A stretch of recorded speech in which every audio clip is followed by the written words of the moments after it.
مختلف جگہوں پر ان کا تذکرہ اس لیے کیا گیا کہ لوگ اس سے عبرت پکڑیں۔ علامہ قرطبی رحمت اللہ علیہ فرماتے ہیں، یوسف علیہ السلام کے قصے کو ایک جگہ اور باقی انبیاء کے قصوں کو علیحدہ بیان کرنے کی ایک حکمت یہ بھی ہے کہ مخالف پر حجت قائم ہو جائے کہ وہ نہ مکرر کلام لا سکتے ہیں اور نہ ہی قصہ یوسف علیہ السلام کی طرح اکٹھا کلام لا سکتے ہیں۔ مطلب یہ کہ بلاغت کی ہر قسم میں دشمن پر حجت قائم ہو سکے۔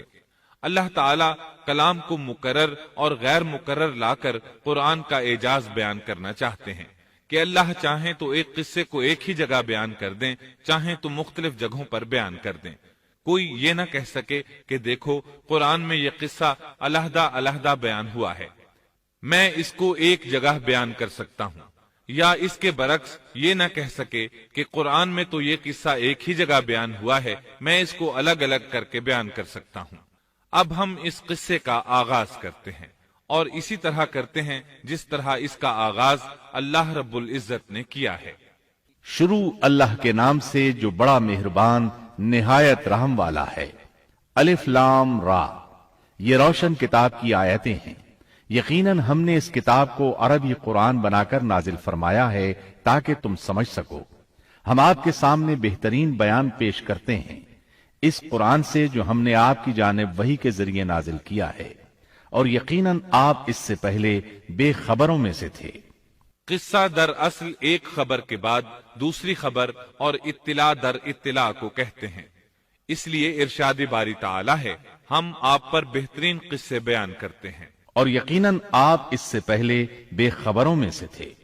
غفلت سے مراد یہاں اللہ کے ذکر سے غفلت نہیں، بلکہ اس کا مطلب یہ ہے کہ نزول قرآن سے پہلے آپ ان قصص سے واقف نہیں تھے۔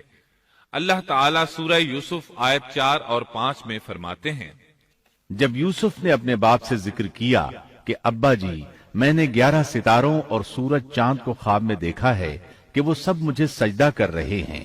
یعقوب نے کہا، پیارے بچے، اپنے اس خواب کا ذکر اپنے بھائیوں سے نہ کرنا، ایسا نہ ہو کہ وہ تیرے ساتھ کوئی فریب کاری کرے، شیطان تو انسان کا کھلا دشمن ہے۔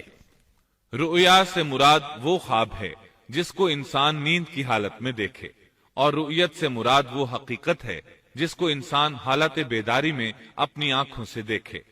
تو یوسف علیہ السلام نے خواب میں دیکھا کہ 11 ستارے اور سورج اور چاند انہیں سجدہ کر رہے ہیں۔ یعقوب علیہ السلام خواب کی حقیقت کو جان گئے، اگرچہ آپ خوابوں کی تعبیر نہیں بتاتے تھے، لیکن انہیں علم ہو گیا کہ اس میں یوسف علیہ السلام کی تکریم ہے، اور انہیں یہ بھی علم تھا کہ یوسف علیہ السلام کے بھائی ان سے حسد کرتے ہیں۔ اسی لیے انہوں نے یوسف علیہ السلام سے کہا کہ اپنے بھائیوں کو یہ خواب نہ سنانا۔ یوسف علیہ السلام کے 11 بھائی تھے۔ بنیامین ان کے سگے بھائی تھے، باقی 6 ایک ماں سے اور 4 2 لونڈیوں سے تھے۔ حقیقی بھائی ان سے حسد نہیں کرتا تھا، وہ عمر میں ان سے چھوٹا تھا، باقی سب ان سے حسد کرتے تھے، اور اس حسد کی وجہ یہ تھی کہ یعقوب علیہ السلام ان سے والہانہ محبت کرتے تھے۔ اسی طرح بنیامین سے بھی انہیں بہت لگاؤ تھا، مطلب یہ کہ ان دونوں سے انہیں زیادہ محبت تھی، اور محبت میں کمی بیشی کوئی بری چیز نہیں۔ البتہ نبی کریم صلی اللہ علیہ وسلم نے فرمایا، ان میں عدل سے ضرور کام لیں۔ غرض یعقوب علیہ السلام کو ان دونوں سے زیادہ محبت تھی، ان کا دل ان کی طرف زیادہ مائل تھا، یہاں تک کہ لمحہ بھر بھی انہیں نظروں سے اوجھل نہیں کرتے تھے۔ یوسف علیہ السلام کے بھائی جب کھیل کے لیے نکلتے تو یعقوب علیہ السلام فرماتے، یوسف کو یہیں چھوڑ دو، گویا ہر وقت ان کا پہرا دیتے تھے۔ اللہ تعالیٰ سورہ یوسف آیت 6 میں فرماتے ہیں، اور اسی طرح تجھے تیرا پروردگار برگزیدہ کرے گا، اور تجھے معاملہ فہمی یعنی خوابوں کی تعبیر بھی سکھائے گا، اور اپنی نعمت تجھے بھرپور عطا فرمائے گا، اور یعقوب کے گھر والوں کو بھی، جیسے کہ اس نے اس سے پہلے تیرے دادا اور پردادا یعنی ابراہیم و اسحاق کو بھی بھرپور اپنی نعمت دی۔ یقیناً تیرا رب بہت بڑے علم والا اور زبردست حکمت والا ہے۔ یعنی آپ کو منتخب کر لیا اور تمام بھائیوں سے آپ کو چن لیا، اور یعقوب علیہ السلام کے سارے بیٹوں سے آپ کا انتخاب کیا، اور اس دور کے لوگوں میں سے آپ کو نبوت دینے کا ارادہ کیا۔ مزید یہ کہ وہ لوگوں کو خوابوں کی تعبیر بھی بتاتے تھے، اور آیت میں جس نعمت کا ذکر ہے اس سے مراد نبوت کی نعمت ہے، اور یہ قصہ اللہ تعالیٰ نے نصیحت کے لیے ذکر کیا ہے۔ اللہ تعالیٰ سورہ یوسف آیت 7 اور 8 میں فرماتے ہیں، یقیناً یوسف اور اس کے بھائیوں میں دریافت کرنے والوں کے لیے بڑی بڑی نشانیاں ہیں، جبکہ انہوں نے کہا کہ یوسف اور اس کا بھائی بنسبت ہمارے باپ کو بہت زیادہ پیارا ہے، حالانکہ ہم طاقتور جماعت ہیں، کوئی شک نہیں کہ ہمارے ابا سری غلطی میں ہیں۔ کہا جاتا ہے کہ یہودیوں نے نبی کریم صلی اللہ علیہ وسلم سے یوسف علیہ السلام کے قصے کے متعلق سوال کیا تو یہ مکمل سورت انہیں قصہ سنانے کے لیے نازل ہوئی، جبکہ بنی اسرائیل کو یہ مکمل قصہ معلوم نہ تھا، اور جو معلوم تھا وہ بھی تحریف شدہ تھا۔ قرآن ان کی اس تحریف کو واضح کرنے کے لیے بھی نازل ہوا، اور جو بھی بنی اسرائیل کا شخص یا کوئی اور اس کے متعلق پوچھے گا اس کے لیے عبرتیں اور نصیحتیں ہیں۔ یوسف کے بھائیوں نے کہا کہ ہمارا باپ یوسف اور اس کے بھائی سے زیادہ محبت کیوں کرتا ہے، جبکہ ہم ایک جماعت ہیں۔ اپنے باپ کے اس عمل پر اعتراض کیا، اور یقیناً یہ ایک بہت برا گمان تھا۔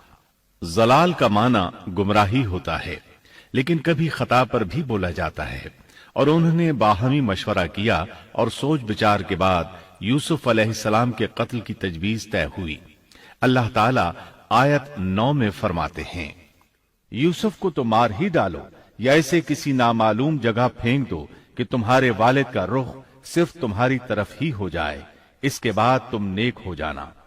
مطلب یہ کہ وہ آپس میں کہنے لگے یوسف کو قتل کر دو۔ اس پر بڑے بھائی یہودا نے مداخلت کی اور کہا قتل بہت سنگین جرم ہے، اس پر وہ بولے تب پھر اسے کہیں غائب کر دو تاکہ باپ کی توجہ تمہاری طرف ہو جائے اور یوسف والی رکاوٹ ختم ہو جائے۔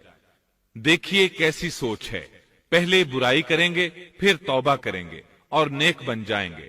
بھلا کیا ایسا آدمی جو برائی اس نیت سے کرتا ہے بعد میں توبہ کر لے گا، کیا اس کی توبہ قبول ہوگی؟ علماء فرماتے ہیں توبہ کا دروازہ کھلا ہے۔ اللہ تعالیٰ رات کے وقت صدا دیتا ہے کہ دن کو برائی کرنے والے توبہ کر لے، اور دن کو آواز دیتا ہے رات کو برائی کرنے والے توبہ کر لے۔ کوئی توبہ کا دروازہ بند نہیں کر سکتا، یہاں تک کہ انسان جتنی بار بھی گناہ کر کے توبہ کرے اللہ قبول کرتا ہے۔ اس لیے اللہ نے ان کی توبہ قبول کر لی۔ تاہم اس بات سے ڈرنا چاہیے کہ اگر گناہ کرنے کے بعد توبہ کا موقع ہی نہ ملے اور موت آ لے تو کیا ہوگا؟ یہ بات نہایت ہی خوفناک ہے کہ توبہ کا موقع ہی نہ ملے۔ اللہ تعالیٰ آیت نمبر 10 میں فرماتے ہیں، ان میں سے ایک نے کہا یوسف کو قتل تو نہ کرو بلکہ اسے کسی اندھے کنویں کی تہ میں ڈالاؤ کہ اسے کوئی آتا جاتا قافلہ اٹھا لے جائے، اگر تمہیں کرنا ہی ہے تو یوں کرو۔ یہودا نے انہیں قتل سے روکا اور کہا قواسم کے راستے میں اموقی نام کا کنواں ہے، اسے اس میں ڈال دو، کوئی گزرتا ہوا قافلہ اسے اٹھا لے جائے گا، اس سے نجات ہی پانا چاہتے ہو تو یہ کام کرو۔ سب نے اس بات سے اتفاق کیا۔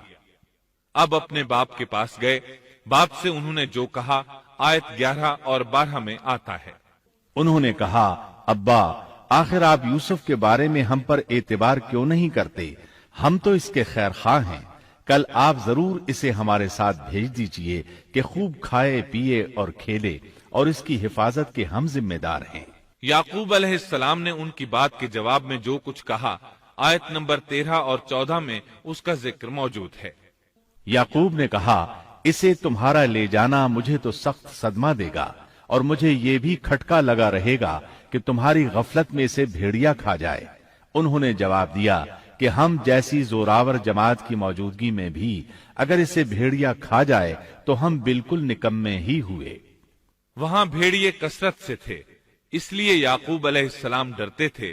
بیٹوں کے بار بار اصرار پر یعقوب علیہ السلام یوسف علیہ السلام کو ان کے ساتھ بھیجنے پر رضامند ہو گئے۔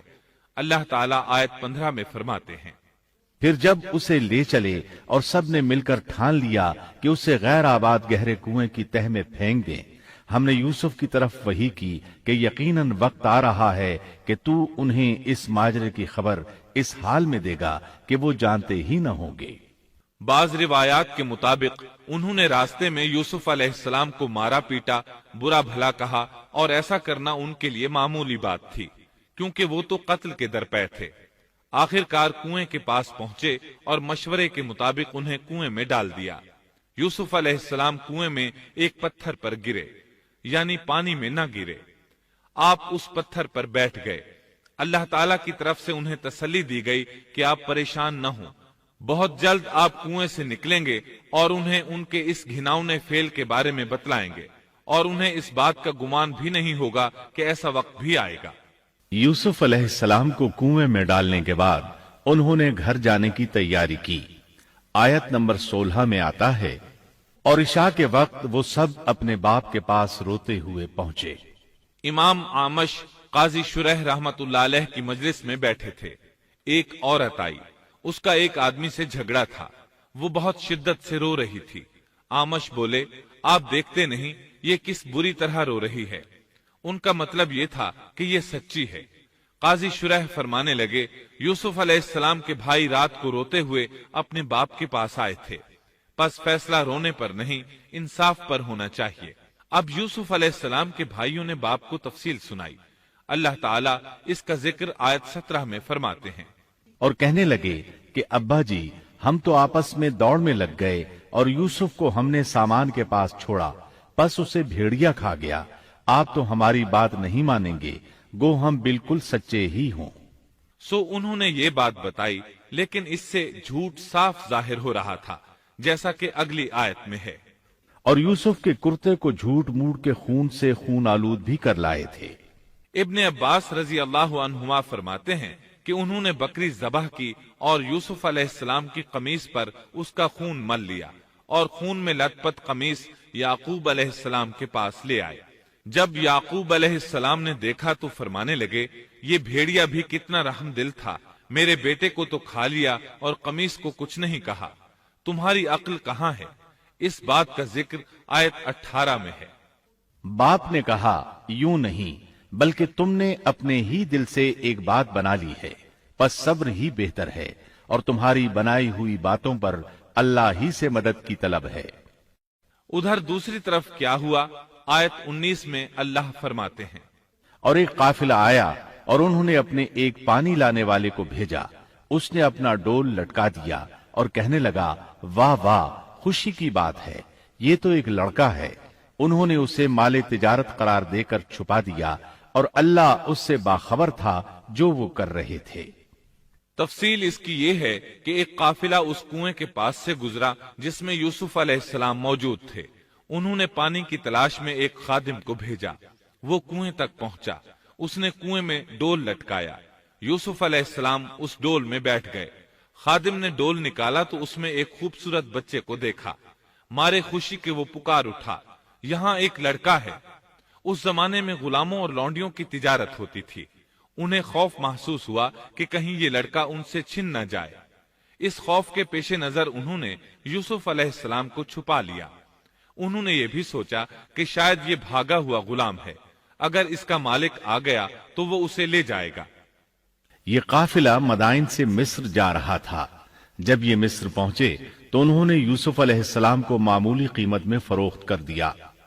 معمولی قیمت میں فروخت کرنے کی جلدی بھی انہوں نے اسی خیال کے تحت کی کہ کہیں اس کا مالک نہ آ جائے۔ ابن عباس رضی اللہ عنہما فرماتے ہیں کہ انہوں نے یوسف علیہ السلام کو صرف 20 درہم میں بیچ دیا، اور یہ نہایت معمولی قیمت تھی۔ آیت نمبر 21 میں ہے، مصر آپ کچھ بڑے ہوئے تو شاہی محل کی دیکھ بھال آپ کے ذمے لگا دی گئی، شاہی محل کے تمام اختیارات آپ کے سپرد کر دیے گئے۔ اللہ تعالیٰ آیت 21 اور 22 میں فرماتے ہیں، یوں ہم نے مصر کی سرزمین میں یوسف کا قدم جما دیا کہ ہم اسے خواب کی تعبیر کا کچھ علم سکھا دیں۔ اللہ اپنے ارادے پر غالب ہے، لیکن اکثر لوگ بے علم ہوتے ہیں۔ اور جب یوسف پختگی کی عمر کو پہنچ گئے تو ہم نے اسے قوت فیصلہ اور علم دیا۔ ہم نیک کاروں کو اسی طرح بدلہ دیتے ہیں۔ یوسف علیہ السلام بہت پاکیزہ اور توحید والے ماحول میں پروان چڑھے۔ گھر کا سارا انتظام انہی کے ہاتھ میں تھا۔ آپ بہت بصیرت اور سوجھ بوجھ سے گھر کا نظام چلا رہے تھے۔ ابھی عزیز مصر کی بیوی نے آپ کو گمراہ کرنے کی کوشش نہیں کی تھی کہ حلم، علم اور بصیرت کی صفات آپ میں موجود تھیں۔